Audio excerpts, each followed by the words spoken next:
Yes, people, not going to even ask how everyone's doing. Maybe you're laughing. Even if you're a Palace fan, you might be laughing because I'm in disbelief. Palace 2, Burnley 3. I'm not in disbelief about losing to Burnley. Even that, I mean, that is still a massive shock. I'm just in disbelief how the game went. But before we do get started, as always, please do hit the like button if you do enjoy the stream. And subscribe if you're new to the channel. I think we've hit 7K subscribers, so thanks to everyone for doing that. I mean, this is like the worst way to hit it, losing 3-2 to Burnley. And also get involved. I'll be posting a link in a few minutes' time, so you can click on the pinned comment to join us live to get your thoughts, whether you blame the player, whether you blame the manager, or combination of both. It'll be interesting to hear. Yeah, and I know one I expected after the Brighton game. I know people say typical Palace, but no one really did, as far as I was aware. Maybe there might be the odd one or two.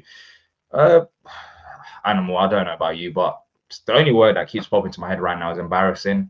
This might sound crazy, but even if we did win that game 4-3, a lot of alarm bells. I wouldn't have come on here and say, yeah, that's it, that's the spirit. Just piss poor. But we didn't end up winning at 4-3. We didn't end up drawing. We were 2-0 up against Burnley at home and ended up conceding 5 goals? No, not 5 goals. 3 goals in about 5 minutes' time. Your thoughts on the game? We'll start off with you because you watched it from home, but yeah. I mean, I thought we started off well. I thought we had a fairly decent first half all the way up until 40 minutes. But the defensive errors, it raises the question, doesn't it? Because we've lost Gay, we've brought in players that can fit in an attack, and now we're unstable at the back. And it was on show today. Lerma was my man of the match last game, and I thought positionally today, I don't know, man. He needs to be consistent in that position for him to be nailing down that starting position at centre back. Because I like Riyadh, but yeah, the game was a mess, and then the second half was just bizarre. Yeah, I can't even get mad at the team selection because I think I'll be a hypocrite. I was actually looking forward to the game. I thought even with Lerma in defence, I've had the long standing. I mean, before the game started, when I was doing the preview, I did say like Lerma can start. It's not an issue for me. But I think I'm just trying to put into context. We faced Burnley, who haven't won a single Premier League game since October. Lerma or not, Lerma should be good enough in a back line to still go and beat Burnley.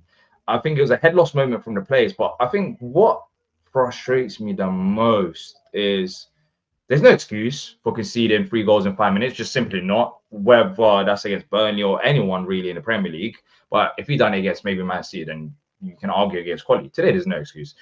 But in the second half, I mean, there's a lot to talk about. But in the second half, I don't know about you, I just felt like we were just hoping. I mean, those subs that he brought on a lot of attacking subs, and some people are not happy about the Munoz sub. We can talk about that. But he brought on a lot of attacking subs. But I'm just looking on the pitch. I'm thinking, what the fuck are we changing? Are we changing anything? Like, I just felt like we were just changing players for the sake of it and hoping for something to happen. And this is where I go to the lack of plan B side. Because today, those players just come on, and you can be critical of those attackers, right? Brendan Johnson, £35 million, etc. And Strand Larson today was the only positive, really, his 2 goals. But I don't think Brendan Johnson knows what he's doing, to be fair. Not even only him. I don't think Gassan had a great game either. I just honestly, maybe I'm wrong, and I genuinely love for people to be there, to go in the comments and tell me, what did we actually change in the second half tactically? Because we were still back 3. We still had the right wing. We just put Sarr right wing back. But it just felt like, go out there, someone just do something. And that's not good enough. I'm sorry. As good as Glass has done, that is not good enough just to change players for players' sake and then just hoping that these players do something. You have to make adjustments. And I saw once again, no adjustments to the system, rather than it's just players coming on the same mold. It's baffling. It's genuinely baffling. It's piss poor. It's disgraceful. Might sound harsh, like argue we lost 1 game, but it is piss poor to lose against Burnley at home whilst being 2-0 up, a team that is literally hasn't won a single Premier League game since October. And in the second half, cool, you have that moment in the first half, no excuses. Second half, how many chances did we create? How many did we create?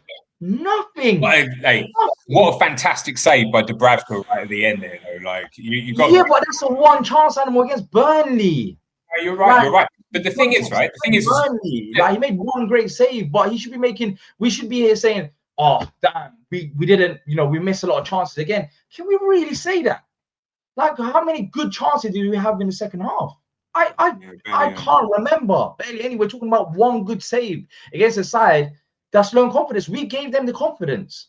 And the thing is, you got Munoz, right, who was getting joy down that right hand side in the final third, and he's taking him off. Like I just don't understand that's that. what I meant. Wharton Like, as well. Wharton was popping some balls around. He was getting the balls into some advanced areas, and it's just he takes him off as well. I was so confused, by those two subs in particular. Yeah.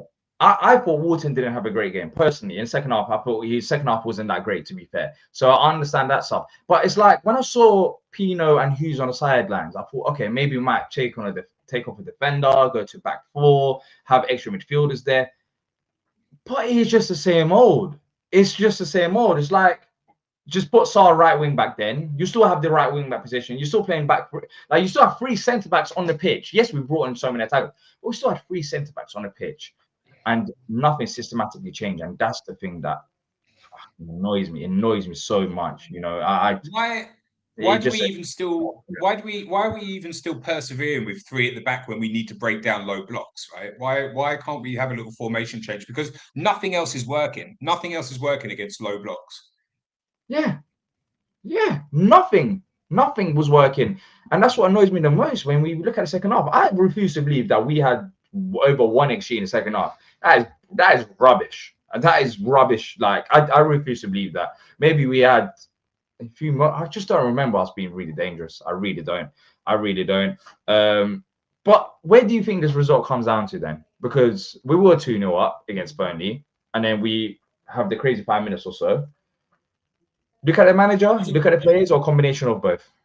Yes, look, the goals are on the players, right? The 3 goals before the half time are on the players, but the second half has got to be on Glasner, right?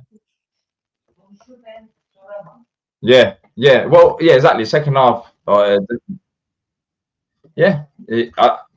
think so. I can hear myself. Yeah. When you look at the second half, the fact that we didn't change anything apart from personnel, rather than change stuff about with the system.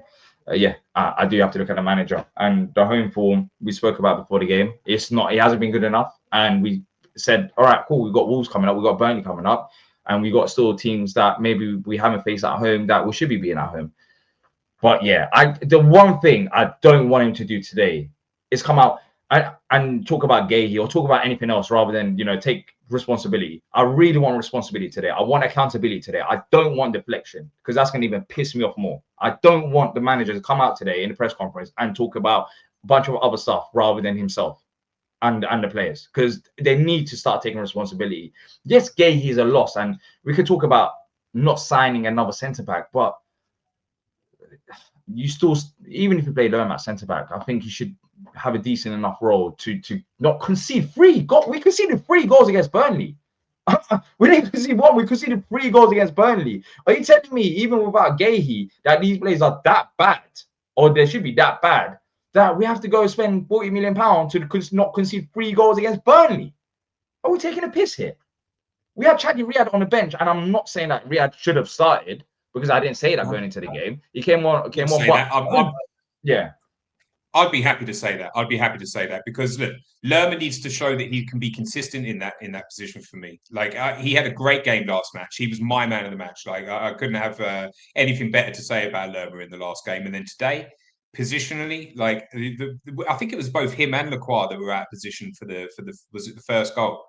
It's just it's just so upsetting to see us work so hard to get 2 goals and get 2 ahead, which is a rare thing for us to be two ahead of going into half time, and then to just capitulate like that. Yeah, I don't know. Yeah, it is genuinely, it is baffling. But if you do want to call into the show, the link has been posted. I'll post it again if anyone wants to talk about the game. If you don't, then it's fine. I don't blame you at all after that. But yeah, the link has been posted in the chat. So if you do click on that link, you'll be able to join us live straight away.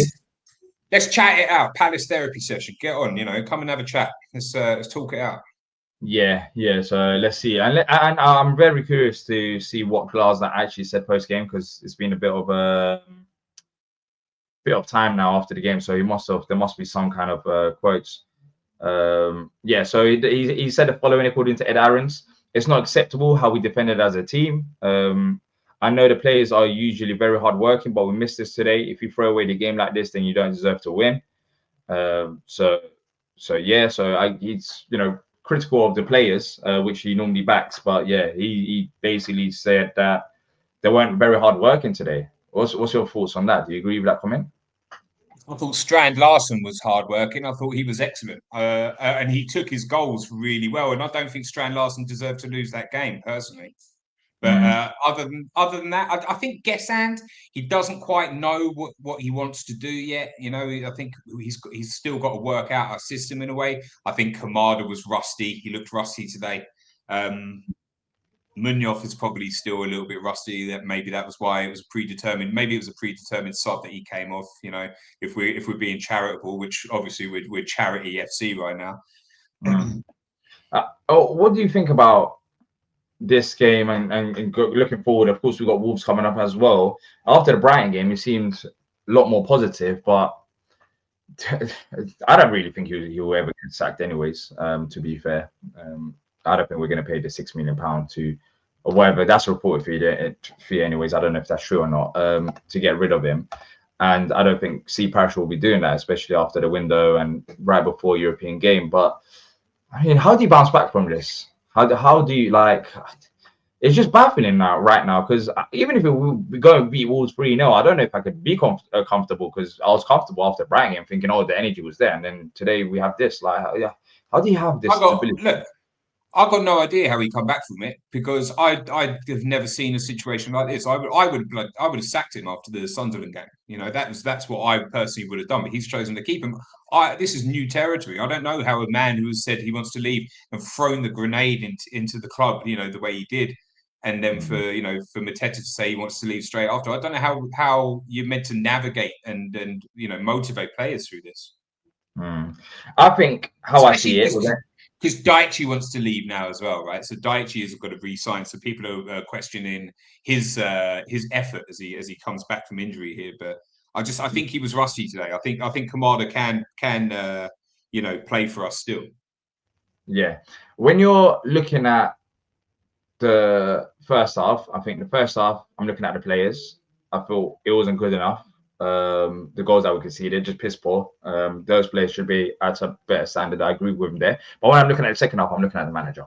Because second half, I just don't think we were good enough. So I think it's a combination of both the manager and the players for blame. But the second half worried me. It really did. Because for the first time, we've actually got players and we've got depth. And it's still early days, of course, for some of these players to understand the system, etc. But second half, what I saw after those players came on, not really looking at the players, to be fair. I'm looking more about the manager. The cohesion is not going to be there. It's not going to be perfect. But I just didn't see anything different from the manager, rather than chucking in players at the same roles and positions and just hoping for something to happen, when clearly Burnley kind of figured us out. And that was the worrying thing. And that's why I look at the second half and I look at the manager. Simply not good enough. Not good enough. And he was really damaging his own stock. So yeah, let's see what happens with that. Let's bring on the first guest of the evening. Cooper, welcome to the show. 3-2 defeat Burnley. I don't know if you've heard what we've said, but I'm putting the blame on both the players and the manager. Especially first half, the players need to take more responsibility. They lost their heads, but second half, I don't think was good enough. Even after we made the changes. But how do you see this game? Man, I've watched the show for a long time. I've never called in, but today kind of tipped me over the line, man. It's the hope that kills you. We get those first two, and I'm thinking we won in Brighton. We get those two. Strand Larsen looks great, and then we just collapse. Like, what happens? It's truly the hope that kills you. I was feeling great about the game, and the first one goes in, and I'm thinking, well, we still got the goal lead, and the players just don't respond. It seems like the goal was scored against us, and everyone's just kind of shut down and like back to being typical Palace. And yeah, the second half, I mean, Munoz starts to look good and we take him off. Gesson is beating players and we take him off. It just seems like there's not any way that that's going to work. We put on players that can't beat men when we're playing against a low block. It's just very confusing to me. When you talk about playing, go on. What I noticed, yeah, was because I've sorted all the goals out in my head now because I forget what order they come in. But the first goal was Hannibal, the Hannibal goal. I think Lacroix, Wharton, they need to be stronger than that. You can't let him get his shot away. Yeah, Yep. Lacroix, especially for a big, strong centre back as we've got in him, he's got to face that down and front it up and make sure that ball don't go past him. Right. The second goal, we're playing a high line there, and the players have got themselves caught out of position. Right, so this is just sloppy play because Burnley were catching us all day on the break, especially in the second half. Yeah, I agree, and I think that if that's not a handball on the build up to the second goal, I'm not sure what a handball even means anymore. Yeah, I need to see that back. Because they said it was accidental. It was like because the ball's he bumped it over with his arm, and I'm not sure how that's an accident at all. But it's because it's so close to him as the ball has come off of the whoever was the person who kicked it, and it's come off of his arm. So, but it's an unnatural position. I don't know. No, I agree. I don't understand. And I also thought that there was a foul on Strand Larson right before. There was no call, and then the handball. Like there's just an accumulation of things that should bring it back, and nothing. Yeah, So, do you think the ref was poor today? Sorry, D. Do you think the ref was poor? He didn't have a great day. Yeah. I understand what we're saying about those moments, right? And fine margins. Maybe that should have been called off, but it's happened. It's happened, right? Yeah. And it's a total, whatever you want to call it, head loss, whatever word you want to use it. But the thing about me is the second half. You had those moments. Yep. You can see 3 goals. You're expecting a reaction. I didn't see a reaction. No. And I saw lots of subs come on and attacking subs as well. But I didn't see them impact the game. Now, I'm conflicted because it's still early days. They need to understand the system. So there's that part of it. Yeah. But the most worrying thing for me, genuinely, was the fact that we kind of approached it the same. It's like, you go right when we're taking off Munoz, rather than changing anything about. What do you make of the second half, especially after that first half and, going down 3-2? Yeah, I just felt like normally I feel like if we go down in the second half, Glasner kind of speaks the players up and we see an energy coming back into the beginning of the second half. And there really didn't feel like the players felt like the game was already lost. I think that's the reality of the situation, and they kind of just were hoping that something was going to happen instead of making something happen, So we've got a nice little break before the Conference League game. Where do you go from here? I don't know, because who will we bring in? We sack Glasner. Who's going to be our coach? That's the tough situation. Yeah, I don't know what's going on. I'm a bit lost right now. I'm a bit lost right now in terms of who should be taking the blame. There's a combination of stuff. I think it was Ed Aarons who tweeted it when he basically said along the lines of, if you tell your players that you're not going to be here, that the boss is quitting. It's Chris Waters actually. He said if your boss tells you that they're quitting, you will not perform at 100% for them over a consistent period of time. Saying that, I mean, I hear that side, but also these are professional players. They should be. So it's just baffling. It's baffling. So yeah. It's not good enough. But Cooper, great having you on. Hopefully catch up with you again soon. Thanks, up the Palace. All right, up the Palace. That's Cooper having to say. Let's bring on Nat next. Nat, defeat against Burnley. Shaking your head. You're not happy. So it's not good. Not good. You shouldn't be 2-0 up and lose 3-2. There's no excuse. Yeah, there is no excuse. I agree. But where did it go wrong? Because we were 2-0 up, as you said. For me, I think the players in the first half just losing their heads, just absolutely losing it. in that moment, not good enough. But then the second half, it's not much improved if you're looking at, creating chances and scoring goals. I think the subs weren't great. The passing it around the back for too long. You're looking at the strikers and players. I can see them making runs in the box, so I don't know why the ball's not going in the box either. The subs, Gusund was good. I thought he had the ball in control. Daniel Munoz grew into the game when he started putting crosses in the box. We took him off. Maybe that's just in case of health. But yeah, I think he got it wrong there with the substitutes. He was looking to go in more attacking, and it came out poor. Yeah, they did. And I mean, look at the subs. You said that they weren't good enough, but he did bring on everyone basically. I mean, I know he took off Gusan, etc., but he did make those subs, but not much change. Are you looking at the players there? Are you looking at the manager getting the best out of these players? Because it's still early days as well. That's the annoying thing. It's still, some of these players have barely been at Palace.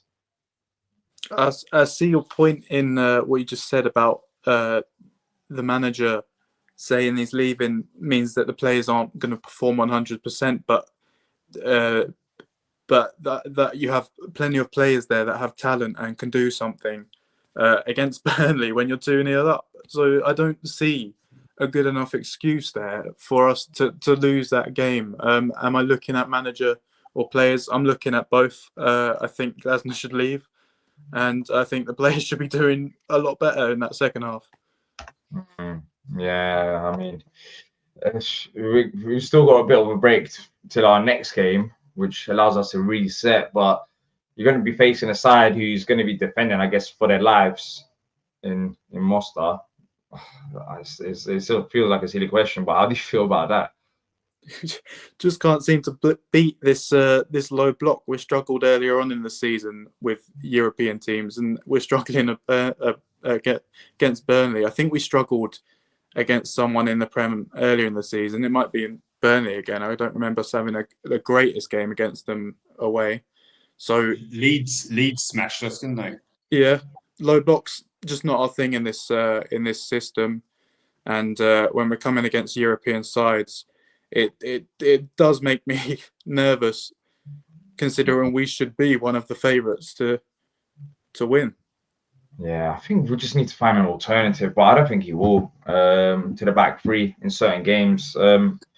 It's just, when it's not working, when you're not really creating chances, and when teams have figured it out, you have to look at plan B. I just haven't seen a plan B from Glazer. Plan A has worked perfectly. Don't get me wrong, the FA Cup, Community Shield, but as it's going longer, seems like teams are not slowly, I mean quite fast now, figuring it out. It's just finding that alternative.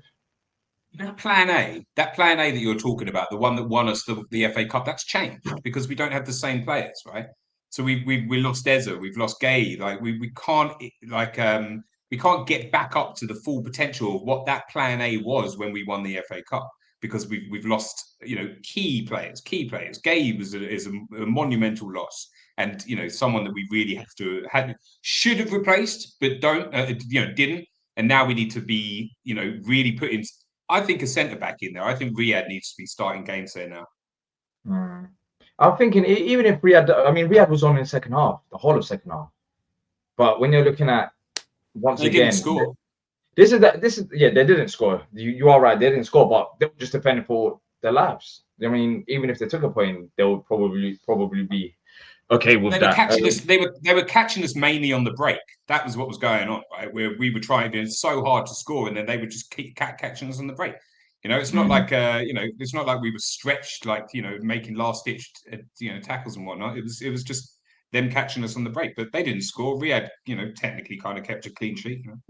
Yeah, I thought Sarr. I agree with that comment from Simon. I think Sarr should have been subbed off, but he's not quite keen on that idea. Even Brennan Johnson came on very late against thing. I don't think he was having a particularly great game. And when he went at right wing back, he was non-existent. I can't remember anything when he went to.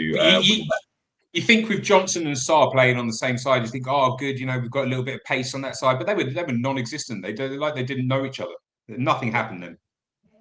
Hey, the positive the only positive is Shran Larson, and it's a massive positive considering how the season's been going in terms of missed chances, etc. When you're looking at the first half an hour or so, 2 great goals, great, especially the second one, great header. That's we can use him. That's nice. I mean, it's nice that he can, score a couple goals. That's 2 goals in 2 games for Palace, and hopefully that boosts his confidence. But yeah, the rest of the team, I'm not too sure. But what do you think of Shran Larson's overall game? Yeah, good first half. Getting those goals, you'd think would liven up a bit from there. He was good last game as well, so I think he's a positive asset to this team. But I looked at him at the end of the match, and his head was down, and he losing his smile on his face because I can see that he cares about the result, and unfortunately, he might have picked the wrong club if he's wanting positivity. Well, he provides a lot of positivity. His energy is there. You can tell he desperately he actually wants to do well for Palace. Like he just he seemed like he was loving it, and I thought he played really well in the first half when we were actually playing football. You had the lovely little cross from Lerma on the edge of the box that he got his head on the end of, and then we just started hoofing it up the pitch, just hoofing it up, like seeing how it fares, seeing if Strand Larson brings it down and we bring people into the game. That was all it was. It was Allardyce ball, wasn't it? Yeah, it was. It wasn't a great watch, but Nat, great talking to you. Hopefully maybe catch up with you next week. Enjoy your week, anyways. Yeah. Cheers, Nat. Take care. Yeah. I'll be enjoying it. I need to pack after this. I'm leaving. I'll be back next week. Yeah, Turkey. I'm going. No, I'm going on holiday. I'm going on holiday. To Turkey. No, not to Turkey. To Malta. Great timing. I was expecting to go on a high. Let's be honest. But I mean, positive at this point. Chris, great having you on. Actually, I'll call you bollocks today.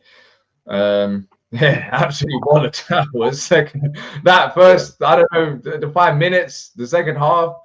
Where do you start? Where do you start with this result and the performance?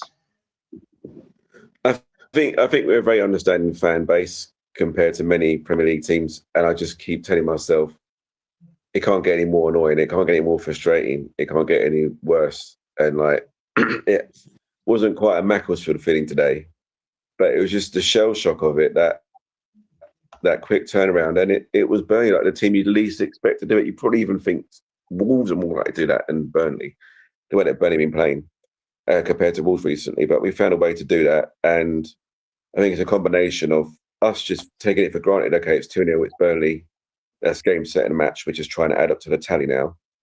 And I even think there's an element of the ref allowing that foul on Larson and that handball, just going, oh, it's Burnley, that'll be their only goal today. That kind of thing happening. We might get another. Did you notice a couple of advantages that he played and then didn't pull back on when we lost the ball as well? I thought that was weird. Yeah. I don't know why he didn't call up the fouls. Well, I think it's like not like a playpen or like academy, but it's like, oh, you've made a step up to the Premier League and you're not convincing as a ref yet, so we'll give you another game at Selhurst Park. Well, let's give you another one, whatever else. It'll be like that always, it seems, for us. We'll get the apology from the PGMOL, whatever new group it is, some new Quango telling us that, we didn't mean to do that one, like the one against Chelsea, where they just admitted Canvo shouldn't have been penalised for it. They shouldn't have got a penalty. They shouldn't have got a yellow card.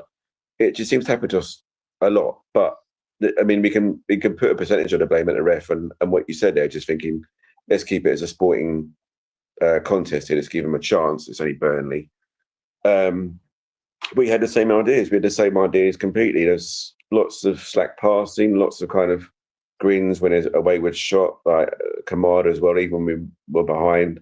So much like, oh, it's all right, we'll be okay. It's all right, we turn a corner now. We've beaten Brighton. We've proved that we're a worthy Premier League team. We just had to turn up today, much like Macclesfield. And I don't know when they're going to learn. And I try to be, as I said, we're trying to be understanding. We're not booing them. We're not doing what, we're not chanting and sacked in the morning at him like they were at the Amex the other day. I don't know what it takes for him to go. And I don't know what it fixes, as you say, who you bring in. But how are you going to find someone who has like European pedigree, or when you also got at the back of your mind, we're keeping this person only till the summer, and then Daichi's going, possibly Lerma's going, and that whole list we all know of people who are likely to be leaving or get bids for them. So it's a real mess we're in.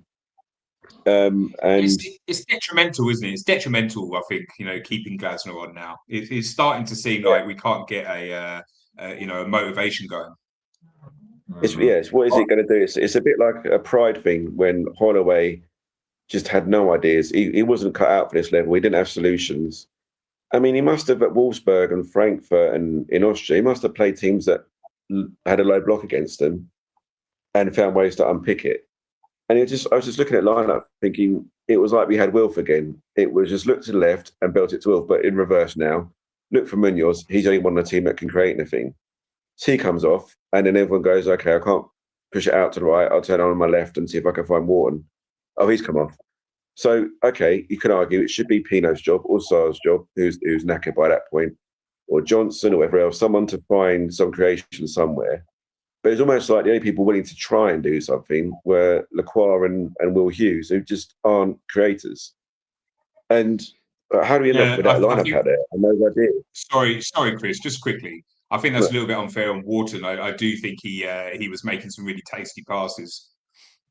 I think in the second half his performance dropped. I don't second think half he didn't have as good a second half as he did the first first. He got an assist. Still, he got an assist. You don't take him off, and you don't take him off. You don't take him off, in my opinion. He's had a lot of minutes, but he's been like that a lot this season, where someone could watch him and say, like you two just demonstrated, I thought he was the only one out there who's going to create anything, which I agree with. And there's sounds like there's so many stray passes or overhit passes. I thought he's pretty good today by his standards of late. I do think he's fatigued, not the only one in the squad, and being overplayed. But then when Kamada turns up with something like that, you can't be picking. I know he's got to get himself fit. He's been out for a while. Hughes wasn't especially good when he came on either, and I feel Lerma coming off was a mistake. The obvious thing to do for me was to push Lerma up and then put Riyad on and take off Daichi. I don't know what he's going to do against Wolves. I don't know how. Well, I know how they're going to come at us, but I mean, what I don't know is how they're going to combat what they're going to do. And of course, we've also got another team that are going to sit back against us twice, probably. And that team in Bosnia, I can pretend to say I know how they play because I don't have a clue. Yeah, exactly. So we've got a Conference League game first, of course, which hopefully we get a result. Hopefully we revert back to Brighton and get a result. But yeah, I'm very conflicted with how we started the game, 2-0 up, to how we ended it. I don't know what to expect. I genuinely don't know what to expect.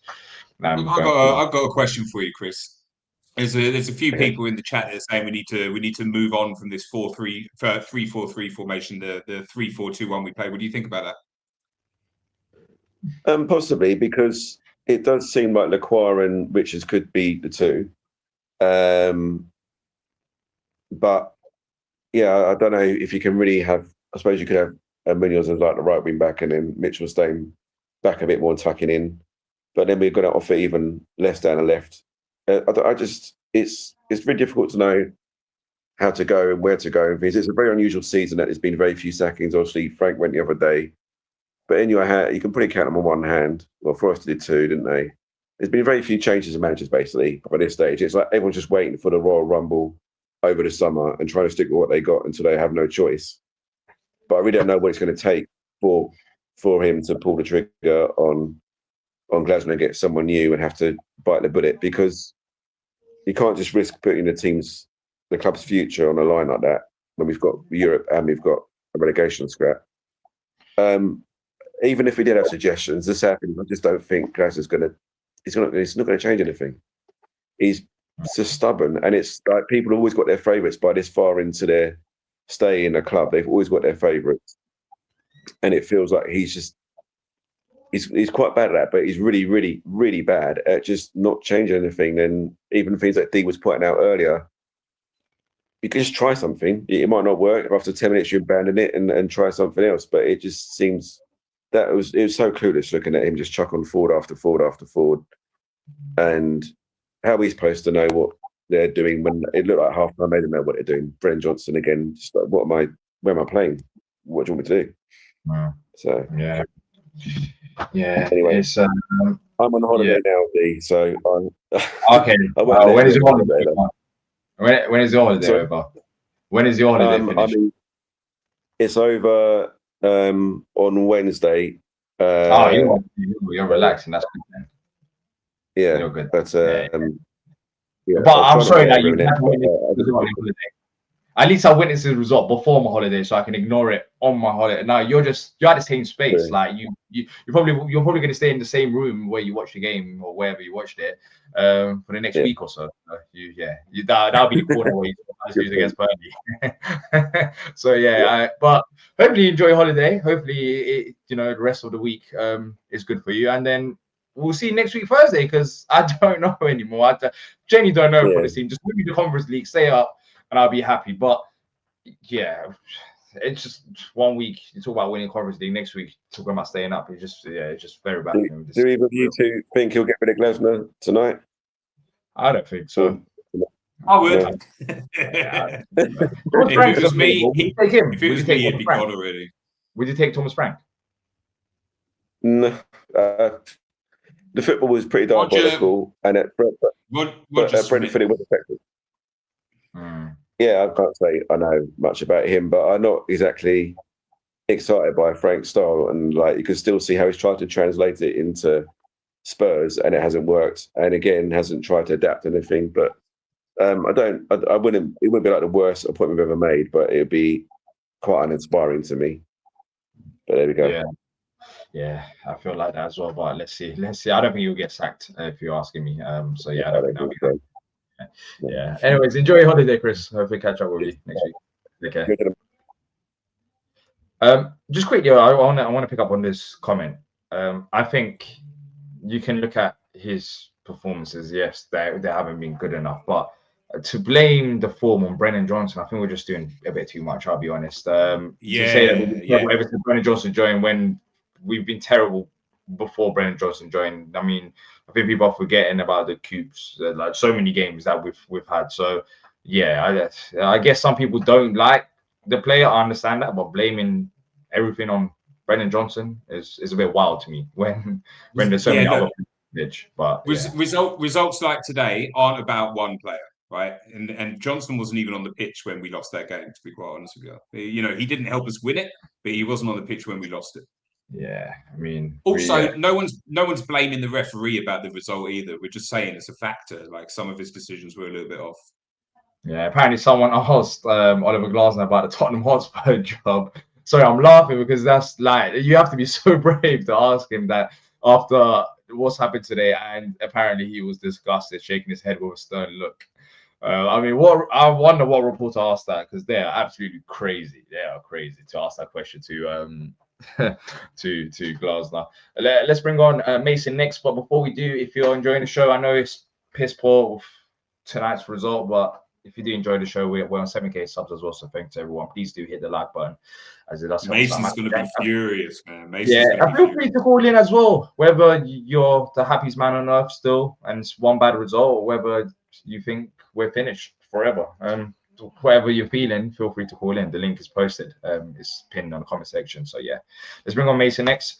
Mason, 3-2 defeat against Burnley after a high against Brighton. I mean, where do you start?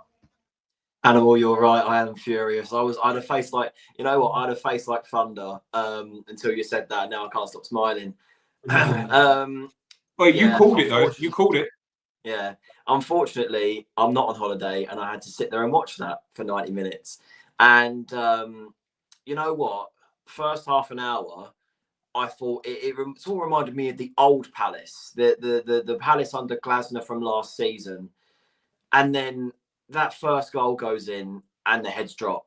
And it's a mentality now that we've seen for the last couple of months. And the bit that gets me, it's not even it's more of a mentality thing when it comes to the, when we concede an equaliser, I'm like, you know what, it's not good. However, you go in your level, half-time, regroup, go from there. As soon as that third one goes in, you're another set piece, by the way. I know it was an own goal and Messi and whatnot, but another set piece that we just didn't know how to handle it.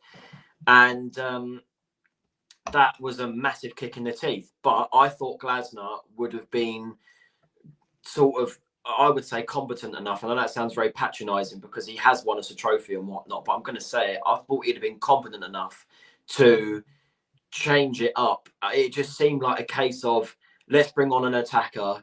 Has he made an instant impact? No. Let's bring on another one and another one. Like it went from, what was it? Johnson, Pino, Uche, all in 10-minute spells. Did it work out? No. We go and lose the game. And Burnley literally sat back with 2 bags of 4 and went, come on in, break us down. It's not like you've been able to break teams down with a low block this season. Let's have it right. I've seen a lot of people talk about, well, the Brighton game means nothing now. I think that was a good patch in a really bad moment in terms of our season. But it just inexcusable today again. And I've seen a lot of people already say, you know what, it's fine because we've got Wolves. If we can't break down Burnley, Wolves is, with all due respect, I'm worried for that game. Yeah, Wolves is a bigger worry to me. Well, Wolves was a bigger worry to me than Burnley, I'll be honest, because they've actually got something about them, especially recently. Seems like. I think they drew today as well against Forest. Yeah, they did. We've known for ages that the low block is the problem. And if people haven't worked out, around now that these relegation threatened teams are battling for their lives and they're going to employ a low block, then what are we doing? What are we even doing? The thing is, I know we laugh about typical Palace. I actually said when I come on here after the Brighton game at the end, I said, wouldn't it be funny if we lose to Burnley after this? I said it. But I can't believe in the same season we're unbeaten against Liverpool, for example, but we've lost to Larnaca, Macclesfield, conceded 3 at home to Burnley and drawn against Cups. You look at it and you're like, we can't go into games against lesser teams with any form of confidence. And this is where I'm going to come on to, does Glasner keep his job? I think he'll either get sacked if we lose to Wolves or if we get knocked out by Zrinski, Mostar. I think there's 2 possibilities there. I think if we, go to Mostar and maybe get past them in the first leg, even if we lose against Wolves, I think you bite the bullet. I really do, because again, we're sort of it's funny how before Brighton we was looking down the table, after Brighton we're looking up, and now we're looking back down there again. It's just such a U-turn. And it seems like the people at the top don't know where to turn either. This is a good comment from Stephen Dyer here. The mad thing is versus Brighton, we defended properly. That's all we needed to do tonight.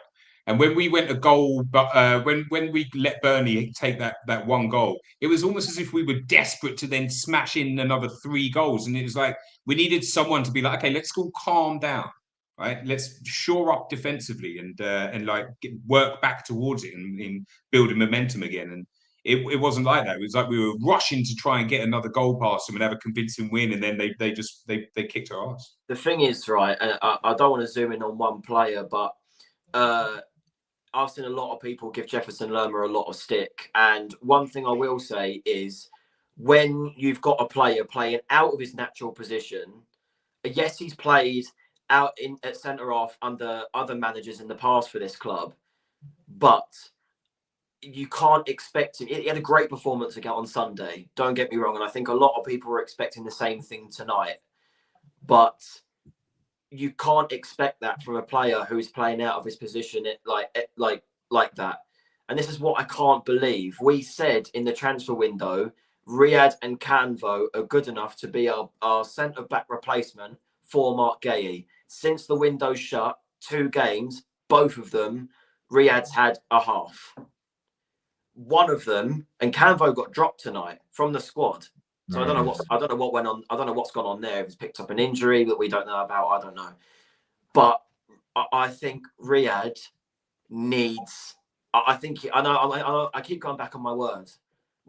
I want Lerma and I want Riyad. I'm 100% certain now. I want a centre back to play at centre back.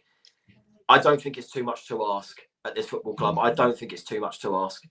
Yeah, that's what I I said saw this. before. I said this in the previous video that you need to be careful about Lerma positionally, and he needs to have that consistency. Sorry, Deco. No. Yeah, that's what I said before the Brighton game. But for this game, I wasn't like, I'll be honest, I wasn't mad about Lerma starting because, I thought against Burnley, he could still do a good enough job. But yeah, I agree with you in the whole principle. Riyad is coming back from a nasty injury. He's been out for a long time. But in the limited minutes that he's played so far since coming back from injury, I thought he's looked solid. And people say it, Lerma's a centre back. He's not. He's a midfielder. He's not a centre back. We just play him at centre back, and he will have moments like that. He's just going to be inconsistent. You'll have moments where, what game was it? Was it a Sunderland game? I guess you can give him the benefit of the doubt because Gay just left. I probably found out last minute that he's playing, but you can get caught out in terms of his positions, and that's the worrying thing. But then you got a centre back there. Just play him. I think he will play Riyad going forward. It's a shame that the lesson that we've learned has led to us losing against a side that hasn't won a game since October in the Premier League. 16 Premier League games, D. 16 Premier League games. Another stat, and I know I keep reading off really bad stats for Palace. I don't know if you've seen it. I haven't watched the whole show because I've been getting back from the game. This is the 5th time in Premier League history, the 5th time that a team has gone 2-0 down and gone in at half-time winning. 5th time. Most recently, 2009. Yeah, our home form this year hasn't been great either. I saw a stat saying I think it's the worst home form since '97. I've not been to a home win in the Premier League this season. I missed Liverpool and Brentford due to work. I've been to every other Premier League game, I think, this season. Yeah, depending on where you sit right now, you're looking about what, like £300-400 a win you're paying for. Bad, isn't it? Yeah, that's what it's coming down to. But I'm trying to, look, I thought Glasgow should have went after the Sunderland game. I don't want to go too heavy on that right now. I'm trying to have some kind of hope, but I'm very struggling. I just don't know who's going to come in. I'll be honest, Mason. I don't know. I don't know what we will do. I don't know who we'll bring in. I think Thomas Frank will be. I think that Brighton wins kept him in the job. I think if we lost to Brighton and this happened tonight, that's it. I think that's that. I think literally the Brighton game is keeping him by the clutch of the straws. And now our next game is the Conference League game that we've been building up towards while having this really bad run of form. We've all said it. We've all said, let's just get to the Conference League and see what happens, because we're trying to keep him on because he has that European pedigree in the past. If we then get knocked out, what's the point?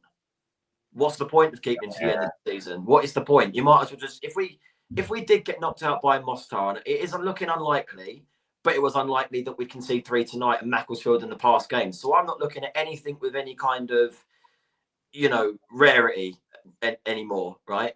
If we get knocked out by Mostar, you might as well just try and end the Premier League season on a high, because Glasnow's not going to do it. I mean, if you get knocked out by Mostar, then there's no point even talking about it. Like, that's it. That season's done. That's a scary thought. I'll be honest. That'll be embarrassing one, and that's just you just can't get knocked out by Mostar. That can't happen. But it can. It can happen. It can. We found that against Macclesfield. But yeah, that would be that would. Thing is, apart from Wolves and West Ham that are down there, all right, Leeds. I've really contradicted my own point. What I was trying to say is, we've seen teams come to Selhurst Park. We've gone to places and they've played with a low block, and we cannot break it down unless Mozart make their own individual errors. I'm not being funny. Like Brennan Johnson, I don't want to blame him in particular, because, like Animal said, we didn't lose the game because of him. Do you know what I mean? But and I think a lot of people are looking at the price tag rather than the player and going, £35 million. I'm expecting an instant impact here. But I've got to look at it and go, what has he actually done? I have to question it. I'm not Mason. Are there positives to take here? Because are we waiting maybe for Johnson to get in sync with our system? Are we waiting for Munoz to properly come back and be 100% fit? Daichi was rusty today. Are we like waiting for him to be 100% again? Are there positives to look at the the problems we've got around the squad at the moment? Well, I think the main one would be Strand Larsen. The sitters that we've missed this season, mind you, Daichi missed one today. You were headed from 2-3 yards. I'm gonna do my best to defend Kamada here, because I saw that very well, and the ball came off at the back of the defender, sort of changed its spin a little bit, and then as it hit the floor, it changed its spin again off of the floor. I'm just saying, just to back up my boy Daichi here, because I love it. Well, yeah. I mean, I I love don't Gaz. think game I with can't Daichi, defend this anymore. he just come back from injury, innit? So like I said, I'm just. The thing is, didn't even shock me that we lost. It was just the manner that we did. Yeah. And it wasn't like, the 5-minute spell in which we conceded 3 goals. It'd have been more devastating if it was towards the end of the game, but at least we wouldn't have had a chance to sort of respond. At least there was effort, towards the end. Yeah. Effort. Yes, but I think we're clutching at the straws at this point. Yeah, because that's what I expect. That is what I expect. Yeah, for sure. I expect effort. You're right. That's I don't want to say, the players gave it their all, which I have no question that they did. It's just the fact that we cannot change things up when it's going wrong. Plan A worked against Brighton. That's why he didn't have to change anything. That's why we won. But like you said, Plan A is not effective anymore because we don't have the quality that we used to have when we played it to our best levels I've ever seen. So for you, is it a simple case for the formation change when we come up against a low block? This is the thing. I hate criticizing it and then not having a solution straight away. I think something's got to change. If it's formation, then yeah. Because like I said, I think it is just that when we go on about fixing things, I think it's just a case of waiting for this Conference League, and then we know where we stand with Glasner. If we can get someone with new ideas after that, then so be it. Who do you like as the next man? You know what? I actually thought that if we'd have lost to Brighton, when the way Thomas Frank got sacked the way he did, I thought, well, there we go. That would have been the bullet bitten, to be honest, because I don't see really any other takers. I really don't. Yeah, I think it's right now Thomas Frank just seems like a safe bet. But I got reservations. I got a bit skeptical about what's been happening at Brentford this season, what's happening at Tottenham. I think Tottenham's a mess. Don't get me wrong, Tottenham is a mess. I guess he can play back three. He can play 4 at the back. He can be versatile in terms of his formations, etc. But yeah, I'm not as excited about Thomas Frank, to be fair. But I think it might make a lot of sense for Steve Parish. So yeah. I think it's just the European pedigree that's keeping Glasner in the job, that what he had in the past. Well, if we're not in the Conference League, the thing is, right, any other manager, if we're not in Europe and didn't win the FA Cup, he'd be gone by now. Oh yeah. That's my take on it. So I think that's what's keeping him. But he did do it though. That's a big bonus to have though. He did it's not like he achieved something small. Winning the FA Cup and the Community Shield as well. That's a big plus. But at this point, I think that's what's kept him at the job currently. But I think that bank is slowly empty now, and that is, you're looking at 1 win in 14, and that's. I don't know. Credit in the bank. That credit in the bank, like he depleted that after the Sunderland game for me personally. Yeah, I keep banging on it. I don't want to. Yeah, and I don't think you'll get sacked either. I'll be honest. I don't unless something is going to happen where our season genuinely needs to end, in terms of maybe getting knocked out of the Conference League or lose against Wolves, which is possible. But I don't think Steve Parish wants to sack him. If he didn't want to sack him, he would have sacked him after Sunderland. As far as in terms of his sort of like. Not legacy, that's the wrong word, but in terms of his stature, it was spilling and then it spilled. Macclesfield. January, you might as well just say January. Larnaca as well. There's been embarrassing results this season. Like genuinely, not bad, embarrassing results. If you're looking at Premier League Football Club, looking at what West Ham have achieved in a conference, also Chelsea, they ended up going winning it. We still have a chance, of course. We're still in a competition. I know some people may say, "Oh, why not? If they talk about winning conference league," but it's just for the manner of how we were last season and this season. Yes, you had the context in terms of depth and a few other stuff with rest and injuries, but it just hasn't looked good on Glasner, to be fair. So yeah, let's see. You've had compounding problems, haven't you? We've had the lack of squad depth, which I think has led to the injuries that we've got. So you've then got the injuries that we've got, and then I think everything, after that has all been on Glasner for me personally. Yeah. Well, Mason, great talking to you. Hopefully, you have a great weekend and rest of the week as well. No Palace, so I will. Exactly. Yeah, I'm looking forward to it as well. Take care. Right. Cheers, Mason. Let's bring on Patrick next. Patrick. Hi. Can you hear me? Yeah, we can. Okay. And you can see me as well? Yeah, we can see you. Okay. I've been a Palace fan for 56 years. I've seen many a manager come and go, but this manager has to go. He really has to go.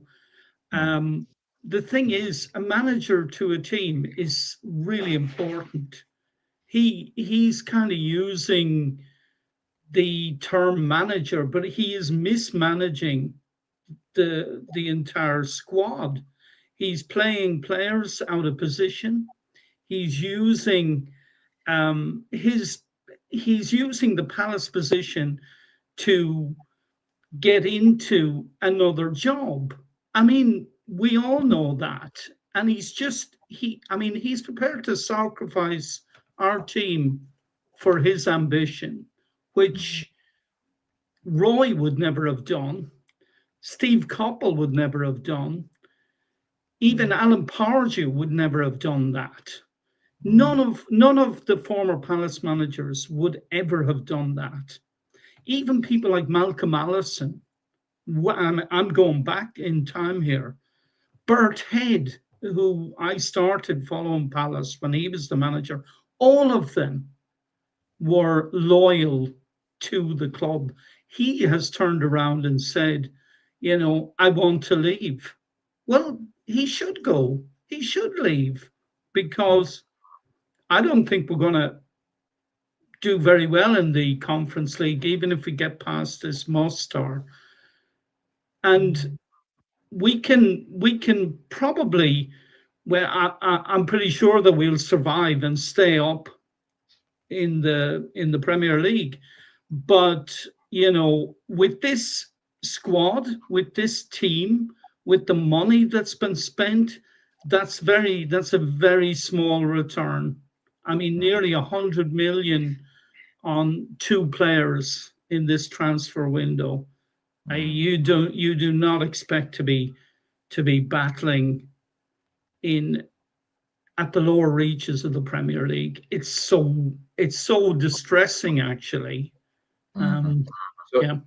So I mean, what do you think will happen? Because it's hard to say whether he will stay or go. But surely, if Steve Parish was serious about getting rid of him, he would have done it after the Sunderland game. But it seems like they had a conversation, they've sat down, and they're both, according to Glasner, ready to go on to the end of the season. I mean, it's very hard to see and predict what will be happening from here going forward, because of the fact that he still has a job after literally saying all crazy stuff about his owners, saying his owners are, yeah, I mean, okay, Steve Parish doesn't make all the right decisions, but Steve Parish rescued the club when it was on the precipice, when it was on the way out.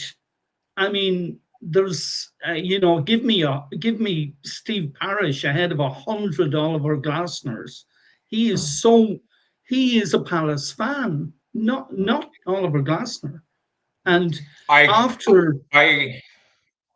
sorry, Patrick, I just want to say I do agree with you to a degree that it's important that Parish has the love for the club, but there's a part of me that thinks that Parish was that man to save us from near non-existence. But is he that man that can push us forward to to regular competing for European places. I don't know if that's him.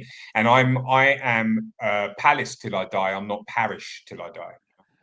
Yeah, well, I'm not Parish till I die either, but I still think that he's got much more Palace about him than Oliver Glasner.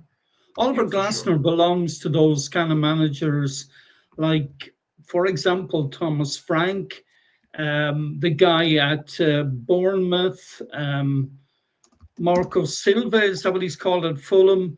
These kind of managers are 10 a penny.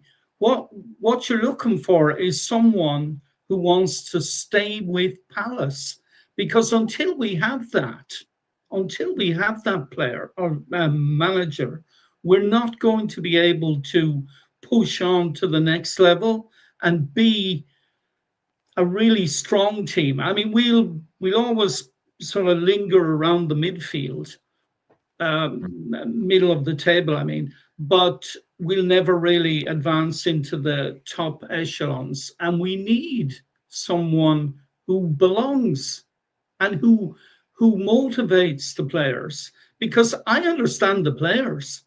If the manager is only halfway there and is only giving them, yeah, some brief instructions, go out, play, run around, I mean, you can't do anything with that. And you could see in that game today, we didn't have a plan. People were running around in all sorts of positions. Kamada should never have been on the pitch for starters. He said this week he wants to leave. Well, there's another one. Let him go.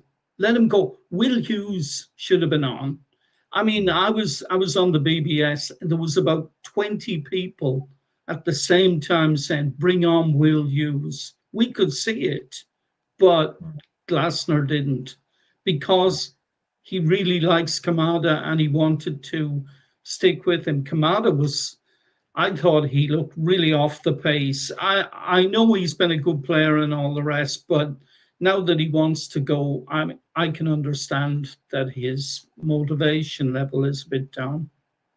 Kamada was all over the place a little bit today, but it's not that he wants to leave; it's just that he's not renewing his contract. Right? That's the deal with Kamada, and I think that he still has a lot to give the club, and if we can work him back into the team, that would be better for him. But I agree with you that I think that Glasner is it's almost like taking pity on us. The reason why he's staying with us, and I don't like that dynamic between club and manager. And this is why I would have bitten the bullet and just had him out the door. But is what it is. Yeah. Yeah, it's very confusing right now. It's very confusing because how I see, even with the Mateta situation, I understand from a club perspective because they don't want to lose further value, but I think his value's already dropped after all his knee issues. So what we're going to be getting from him in the summer, I agree with you, Patrick, in terms of if no one is bigger than a football club, Glasner will leave. As I don't know, you've supported Palace longer than me, but he's our greatest ever manager, in my opinion, in terms of what he's achieved. In terms of the FA Cup, Community Shield. But you of course, you may disagree with me because you've seen more managers than I have. But yeah, exactly. If someone doesn't want to be at Palace, I've always had the thing of, and if they're going to cause a fuss about it, if you don't want to be here, no one is bigger than the football club. Like no one. I'm talking about players as well. Because if you don't want to be here, this is the weird thing about it. If he doesn't want to be here, and he said that he feels like, I need to find the exact words to use, but it's like he's missing something. Like he's not as enthusiastic about the job. Then if that's the case, then you're not enthusiastic about the job. That's not going to change from here to the end of the season. Like clearly you're kind of checked out, and that's with players as well. I honestly can't stand it. I feel like the last few weeks has just been a headache. It's been a headache. But do you see? I mean, Trent Larson was a positive today. Do you think he was good? Yeah, he was very good. He was very good with the 2 goals, and I thought his overall game was very good as well. And he looks like he wants to be here. You can see the difference. You know, he's got challenges. His energy is there, pressing, putting himself all over the pitch, and that could be the difference. Of course, quality does matter, but sometimes you're just taking the baby steps and laying the foundations. The foundation of a player, if you want it to be successful, is that he wants to be and wants to give his all. And I just, yeah, it is baffling with how certain things are at Palace. But looking ahead now, we've got Wolves in the Premier League, but we've got Mostar in the Conference League. You look at a Brighton game, I don't think that was terrible. I think that was actually a decent. No, I thought that was good. That was good. Opposite. I mean, what are you expecting? Do you think we can have a Brighton-esque game with a week off? Well, there's a difference with Wolves. Wolves are gone. I mean, they've suspended betting on them going down. They're gone. They won't be as motivated as Burnley. But I don't think we should really be having to think like that. I mean, we need to have a game plan. We don't need to be thinking about whether Wolves will try and motivate themselves for a game that will be meaningless. We need to have a manager who's setting the players up and convincing them that they're playing for their futures at Palace. And Oliver Glasner can't do that because he hasn't got a future at Palace. So how can he turn around and try and convince the players that they're playing for their future Palace career? You know, I agree with you there. Yeah, Patrick, look, it's great having you on. Hopefully, you call in again in the future. It'll be nice to talk to you. I enjoyed it. Thank you. Bye. All right, then, take care, Patrick. Thanks, Patrick.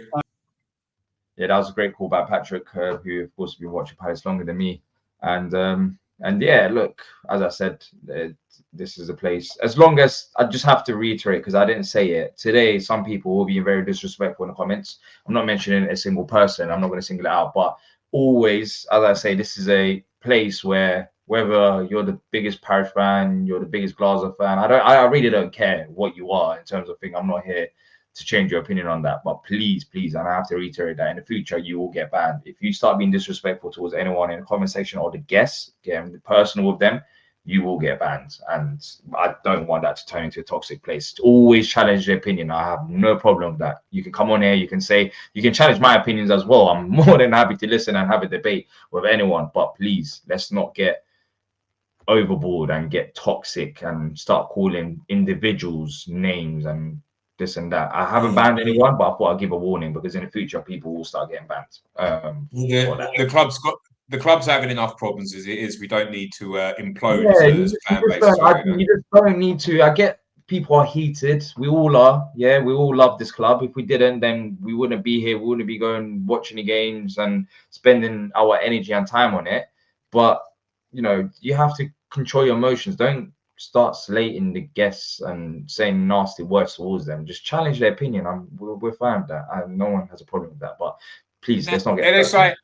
It's rich coming from me as well because I've been pretty close to the line. I'm pretty sure in the past before, but you know, let's try. It happens. You know, we're all emotional. It's an emotional game. You know, there's some people take it further because Palace is a lot of people's lives. You know, some people they go through their own personal life. They're going through shit, and then it's Palace. That's the thing that gets them out of it. So of course it frustrates them even more when things ain't going our way. But let's not have that and project that onto individuals who have done nothing wrong to you, and they're just saying their opinions on the game, whether you agree or not. So yeah, but it is what it is, you know. Yeah, let's just not do that from next show going forward, please. But yeah, anything else, Animal, before we wrap up? I need to start packing. That's why I need to start doing. I'm leaving in 2 hours. Yeah, no, I'm personally, I'm disappointed with the result today and how we turned out in the second half for it. I thought we were poor. But I'm not ready to give up on. I'm going to be a little bit biased because I like the player, but Daichi I think still has more to give us. I don't think him saying that he doesn't want to renew his contract means that he doesn't want to play for us for the rest of the season. I think he's got a little bit of different stuff about him than that, and I just want to see him try and make a full recovery and then get on the pitch before we play him too soon. But other than that. Poor result. We look forward to the next game. It's in the Conference League. Another low block to break down. It's going to be exciting. Yeah, thanks to Macclesfield. I mean, you don't have to worry about Palace this weekend. So whatever you're doing, you can enjoy. Maybe I don't know if you have gardening to do. You can't really enjoy the British weather, but of course you're in Spain, Animal. So the weather there is probably much better than here. It's been windy as hell, man. We've had stuff blowing all over the place, and there's been a little bit of rain as well. So yeah. We're on a rain streak in the UK. I think it's every single day it's rained, which seems Yeah, I've normal heard to me. about I it. know people are talking about it, but it seems normal to me. It does rain every single day, anyways. It feels like over here. So yeah, apparently Tell you today's what, rain every day. we're not ready for like harsh weather here. So when we get rain, when we get wind, it messes everything up. It messes everything Yeah. up. Well, maybe watch a movie. Don't watch a football this weekend. Watch a movie or just whatever. Like, I'm pretty sure just listen to music, just chill, just relax, just take your mind away from Palace. Because yeah, as frustrated we get, sometimes it's good to also take a break. But yeah, of course, we'll be looking forward to the next game after this weekend. I'll be enjoying my weekend off from Palace, and then next week we go again. Massive game coming up. Not in terms of the opposition. It's not like a big old name, but in terms of the season, even though the tie doesn't end next week, we have to go out there after today against Burnley and have a good result and a good performance. 2 boxes need to be ticked, which is very demanding. But we've got what, 8 days or so? So enough time for rest, preparation, everything. Like, so no excuses. So yeah, enough time for them to sort their lives out. These players. exactly, and have a look at things. Players and the manager and everyone involved within the football club. So yeah, let's see. But look, if you have enjoyed this, drop a like, subscribe. We'll be back. I'm not even too sure when. We'll take a little break as well over here. It's been quite hectic for the past, God knows, 4 or 5 months or so with the games coming up. So nice little break. And then yeah, let us know your thoughts in the comment section down below. And until next time, up to Palace.